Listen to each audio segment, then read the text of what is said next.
lock one in your car. Something's missing here. And now the thing is so big, you know, you can hardly get it in your pocket, or if you're alone, you put your purse and takes up the whole purse. And so, you know, is the customer really in mind when you think about those things? So I met Dr. Deming in 1986, along with Dr. Michael White. We both had more hair then. And I was a very young man myself. I was only about 12 at the time. But mostly I was in fear of Deming. When I first got invited to go, I had read Out of the Crisis, or read about it or something, and so I called up his office. I didn't know who he was. Hey, can I have dinner with you or something? And I got his secretary seal, and she said, well, I'll talk to Dr. Deming. And he said, you're in education? I said, yes, I'm a teacher. He said, will you come to any of my seminars? You want to? Yes, free.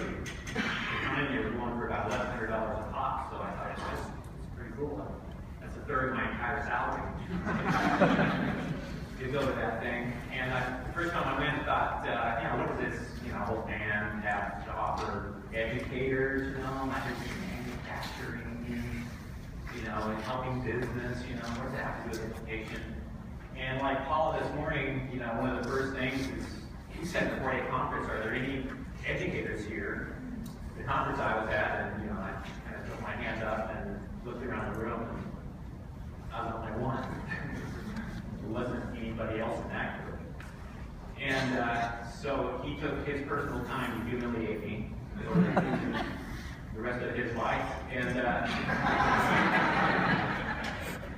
that's pretty much what happened, the transformation of thinking about everything I did and, you know, what would life be like in a different world when you begin to think about things. So I went back to my school, my classroom, and started to take on Deming's challenge. And going through his training, I realized right away that it wasn't about manufacturing.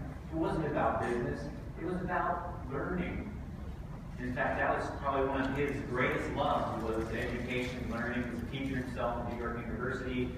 He wanted to see the education system change drastically.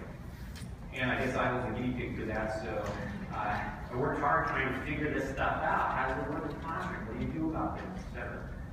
So I'm going to put you to work to help me with this presentation here.